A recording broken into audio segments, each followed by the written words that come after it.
તો finally guys અમે આવી ગયા છે મંદિરે અને તમે મંદિરનો બ્લોગ જુઓ. જય માતામાં. તો આ ત્રિશુલ બી જુઓ કેટલું મસ્ત છે. અને આપણા અજયભાઈ આગળ જાય છે ને દરવાજો તો તાળું મારેલું છે, નહીં ખુલે. જય માતાજી. તો તમને હું અંદર બહાર રહીને બતાવી દઉં. જો આ છે આપણું મંદિર, નજીક લઈ જો, જોઈ લો. આ છે આપણું મંદિર.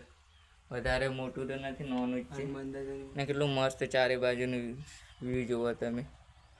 મેરે નદી છે ગાઈસ. કેટલું મસ્ત મોસમ છે અહીં આગળનું, ચારે બાજુ ડુંગરા ફરતા. બ્લોગને અંત સુધી જોજો, બહુ જ મજા આવશે. અને લાઈક સબસ્ક્રાઈબ જરૂરથી કરી દીજો નવા બ્લોગ માટે. ને તમને આગળ બી બતાડશું. બીજા મંદિરે જવાનું છે. કઈ છે મંદિર બીજું? આગળ બી બીજા મંદિરે જઈએ ને દોસ્તો આવવાનું ઈચ્છાની હરી અમે. આ જોઈ લો મિત્રો, ત્રિશુલ કેટલું મસ્ત છે. ને એક આપણે દોસ્ત છપરી ત્યાં આગળ છે, ત્યાં બેઠો છે. કારણ કે એને શરમ લાગે છે એટલે આવતો નથી, પણ આપણને શું વિડીયો બનાવવાનું. તો આવે ને જઈએ આપણે બીજા મંદિરે. ને તમે જુઓ અહીંયા આગળનું મોસમ કેટલું મસ્ત છે. Very nice.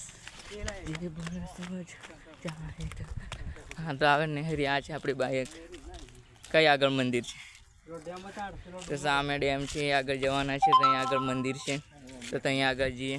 તો અમે સાલીનો શું જવાય અમારે ડિસિઝન થાય છે કઈ આગળ રહીને જવાનું. તો હવે ટ્રાય મારીએ જ્યાં આગળ રહીને જવાય ત્યાં આગળ રહીને. તો કઈ આગળ રહીને જવાય? બાઇક વગર તો જવાય એવું છે નહીં એટલે. પણ હે જવાનું જ કીધે.